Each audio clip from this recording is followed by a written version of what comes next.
Bueno, pues vamos a seguir hablando de este tema en los siguientes monólogos porque creo que es muy importante, pero llegó ya la hora de charlar con mi querida Karen Lozada. Mi querida Karen, ¿cómo estás? Hola, John. Muy bien. Qué gusto. Qué gusto también. Como siempre, Llegando. como cada martes. Como cada martes ya. Pues mira, traes un tema hablando de jóvenes, ¿verdad, Karen? Estaba yo hablando sobre lo abrumador del respaldo que tiene el presidente con los jóvenes. De 18 a 24 años, 89%. Estoy muy emocionado por estas cifras. 89% en una encuesta que se hizo hace unos días de Mendoza, Blanco y Asociados. De 25 a 34 años, 81%. Es decir, la juventud está a favor de la transformación. Y eso es algo que a nosotros nos pone muy felices y a ellos los pone muy rabiosos. Y justo de un poco de la rabia es de lo que vienes a hablarnos de la derecha, querida Karen. Y también eso me pone muy feliz porque las narrativas de violencia que se han generado no les han funcionado. Claro. Da cuenta de ello, ¿no? Sí, sin duda. Sí. Pero sí, yo quería hoy platicar de un tema que es importante porque creo que en este último periodo y en lo que viene del siguiente paso de la transformación, vamos a verlo cada vez más recurrente, que es la extrema violencia, el ambiente que se genera o que busca generar esta oposición, tanto desde las élites económicas como de los grupos de comunicación, los medios de comunicación corporativos, para desestabilizar este gobierno que se llegó y que se logró de manera democrática.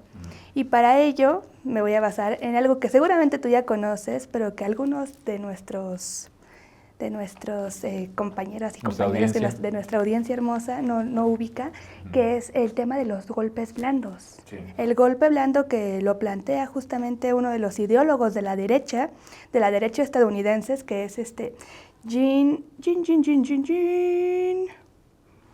Sharp.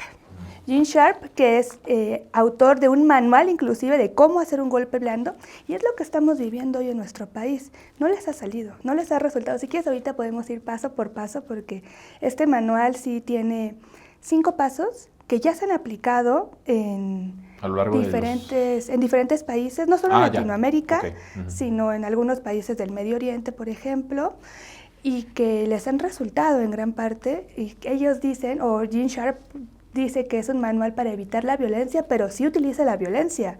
Los golpes blandos utilizan la violencia desde otras aristas y se hacen valer de ella, aunque no sea directamente, ¿no? No es el tradicional que conocíamos, por ejemplo, en los 70s con Pinochet. Sí. Que sí era un uso por parte del ejército, de la violencia en contra de la población. Sí, de violencia incluso militar, ¿no? Inclusive, sí, se daban dictaduras tremendas, militar, muy fuertes, muy agresivas, con mucha tortura, con mucha represión y que dejaron legados catastróficos para las generaciones que lograron romper con estas dictaduras. Es diferente ahora, pero no por ello, aunque ellos digan que no se utilice la violencia, deja de ser un factor fundamental. A ver, hay que entrarle ya al tema. Tú hablabas de cinco, ¿qué? Son 5 puntos que da este ideólogo gringo para realizar un golpe blando contra lo que ellos dicen que es un gobierno autoritario. Sí, populista autoritario. Populista autoritario, es la paradoja, ¿no? Que buscan derrocar e instaurar la democracia. De hecho, su libro se llama así, este manual se llama La defensa de la libertad y la democracia. Y bueno, pues vamos a empezar con el primero, que es el ablandamiento. Él dice que para empezar a derrocar un gobierno democrático, autoritario, el primer paso que se tiene es el ablandamiento. ¿Qué es el ablandamiento? Bueno, quiero que lo vayamos viendo con ejemplos en nuestro país, porque sí se está intentando.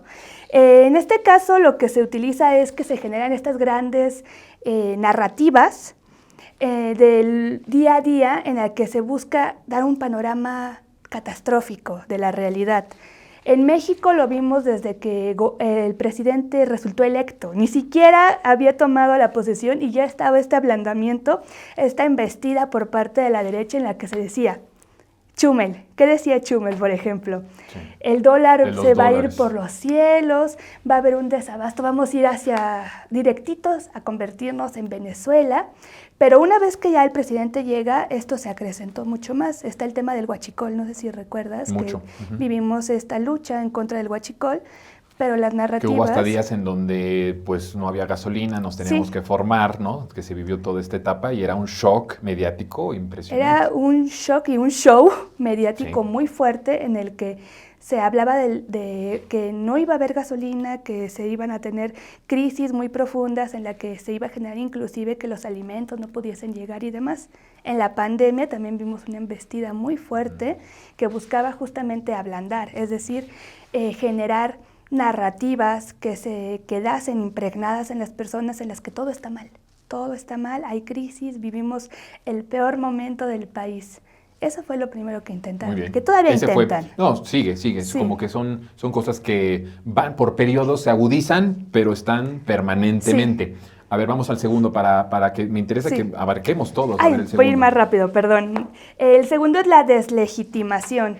En este caso, lo que él plantea es que se utilicen banderas específicas para que los gobiernos electos democráticamente pues pierdan su legitimidad. Ellos hablan, por ejemplo, del tema de la libertad de prensa, que lo hemos visto en todo momento en contra de la administración de la 4T. Se dice, en la 4T no hay libertad de prensa, López Obrador es un autoritario, y este es el discurso que se repite y se repite y se repite, o que se están mermando los derechos de las personas, libertad de asociación, libertad de tránsito inclusive, que no se dejan llegar, protestas pacíficas y demás. Este es el segundo paso y se intenta deslegitimar a través de las líneas narrativas. Principalmente es el tema de la libertad de expresión y de los periodistas, que lo hemos visto, que ojo, aquí los pasos no es que sea un recetario, la historia no es lineal, sino que a veces podemos ver que del 1 se van al 2 y del 2 al 3 y del 3 al 1. O sea, todo es dialéctico. Eso sí es importante que lo tengamos bien presente. Y a eso lo seguimos teniendo hasta ahorita, ¿no? Claro, sí, eso lo tenemos. Sobre pretexto de la mañanera, ¿no? Que exhiben sus mentiras y se sienten que eso es un atentado contra la libertad de expresión. Ese es uno. Y otro que me parece muy interesante es el tema de los ataques que se dan a los organismos autónomos y que lo han utilizado. Está dentro de este punto. Es que se juega entre el segundo y el que vamos a ver ahorita, que el tercero ya es el calentamiento de las calles. Ya la derecha busca que se vayan a la movilización en las calles bajo banderas muy específicas. En nuestro país, como lo hemos vivido, no son las condiciones de otras naciones, como por ejemplo Bolivia, como Venezuela, que ya tienen un proceso un poquito más desgastado, ¿no? Por todos los años, porque en todos los movimientos hay errores y demás. En nuestro país hay una fortaleza y un respaldo, justamente lo que tú venías hablando, hacia el movimiento de la transformación. No obstante, estos sectores sí han logrado salir a las calles, ¿no? Defendiendo el INE no se toca. Sí. El INE no se toca, la Corte no se toca, queremos tirar a López Obrador, los frena con sus casitas vacías. Lo han intentado, pero aquí creo que también ya hay un tema un poquito más preocupante, que es cuando llegamos al siguiente punto. Aquí buscan combinar diversas formas de lucha. Lo que él dice en su manual es que se organizan marchas y tomas de instituciones emblemáticas. Hemos visto que ahí tienen cierta debilidad, aunque intenten echarle todos los kilos, toda la fuerza política que tienen. Pero hay un tema fuerte de desarrollo de operaciones de guerra psicológica y acciones armadas para justificar medidas represivas. El tema de la violencia que tú has tocado.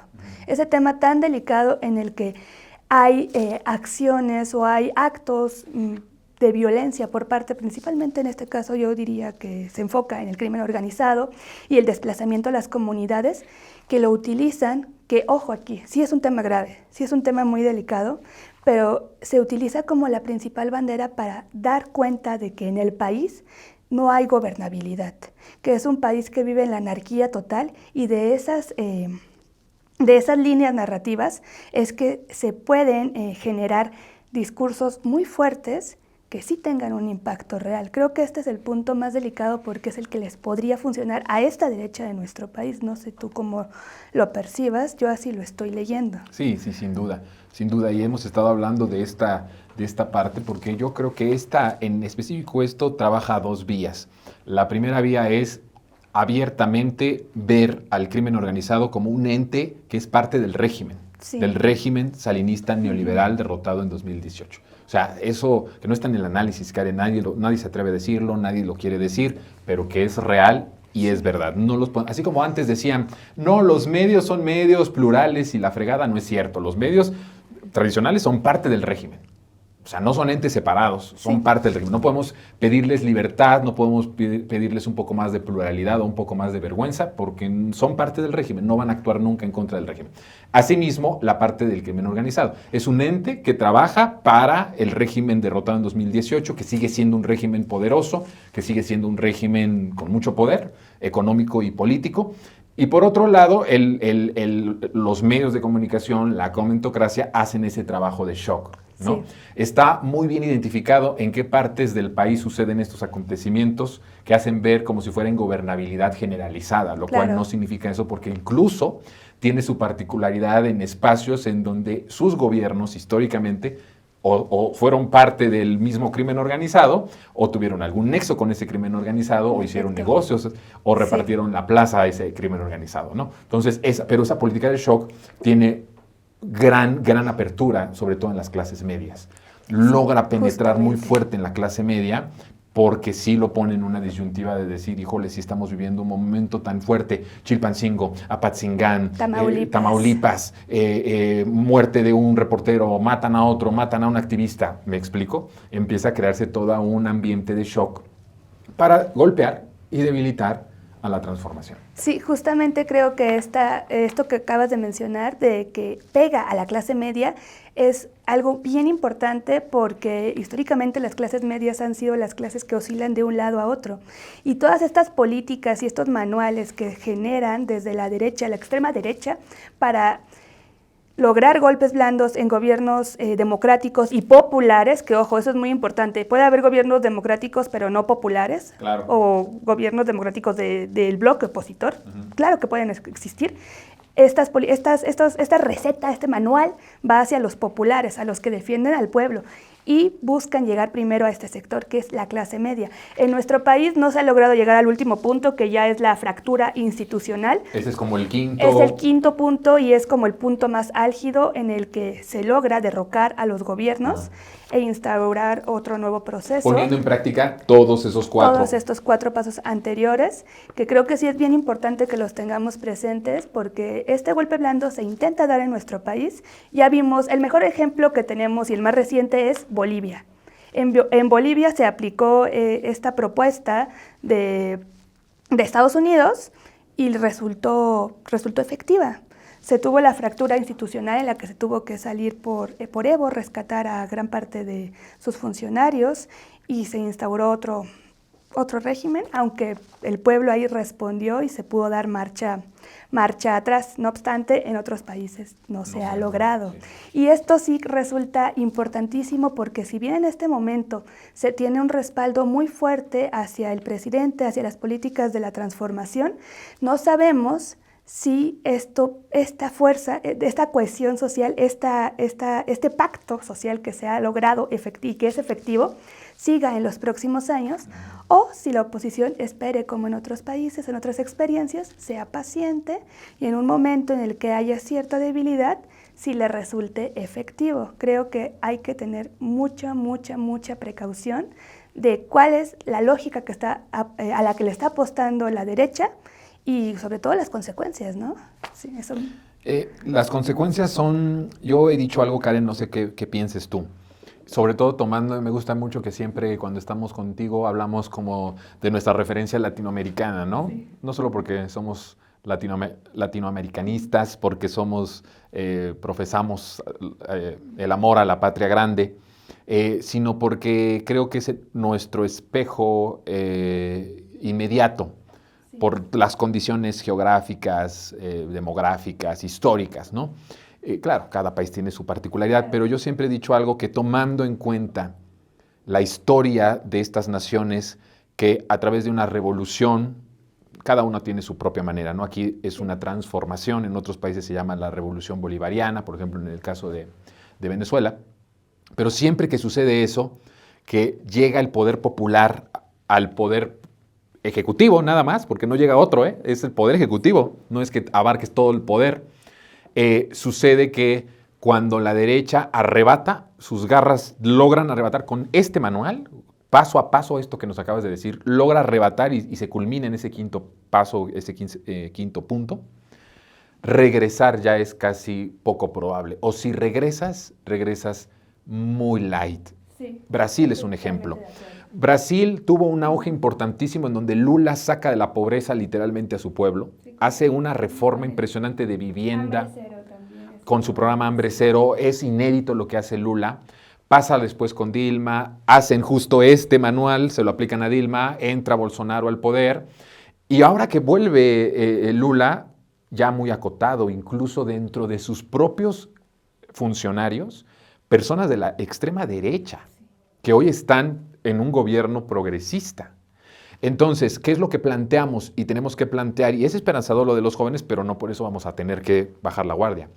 Si México de nuevo en algún momento, no en 2024, pensemos 2030, 2036, logra la derecha arrebatarnos el país al poder popular, eso sería, para México, sería peor. Sería el escenario más catastrófico de la historia. Ya no podríamos, creo yo, no podríamos regresar en las próximas generaciones de nuevo la transformación al país. De ese nivel te estoy hablando, de peligroso que es que nos arrebataran en los próximos sexenios la transformación o la representación popular.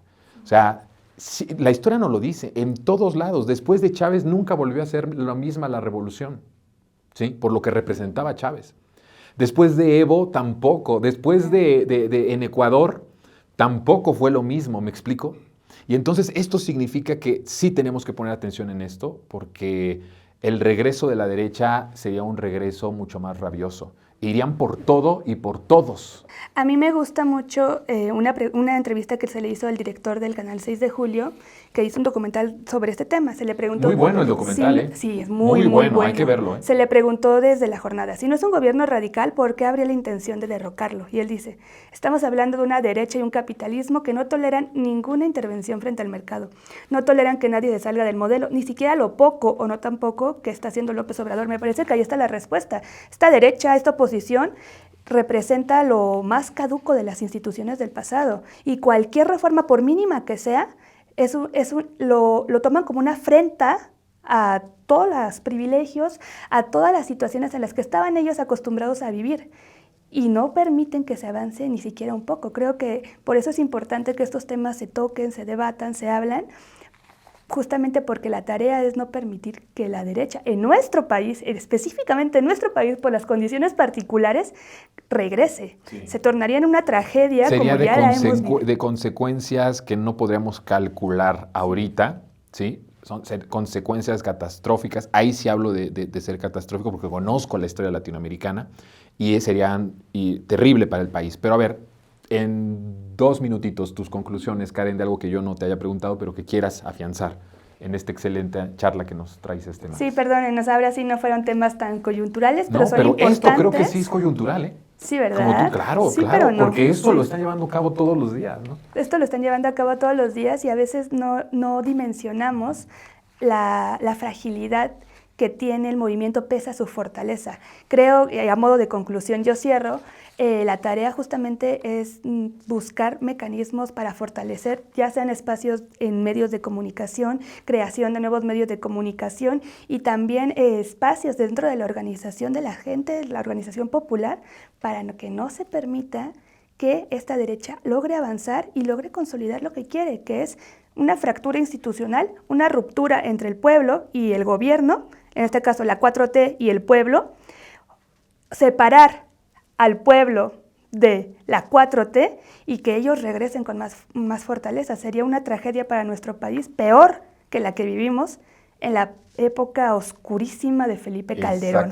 Exactamente, le estás dando al clavo. O sea, lo que vivimos en el periodo salinista neoliberal, que va desde Salinas hasta Enrique Peña Nieto, no se parecería en nada en lo que harían si regresan ya con un periodo de transformación. Claro. Eso hay que decirlo. Y das un punto medular, Karen, que ya se nos terminó el tiempo, ya nos tenemos que ir, pero hablas de crear nuevos medios de comunicación. Yo te diría creación y fortalecimiento de estos medios independientes y profundización en los medios públicos que, perdón, de nuevo, yo sé que saco aquí muchísimo coraje de muchos, si hay un saldo pendiente en esta cuarta transformación, ha sido la transformación de los medios públicos.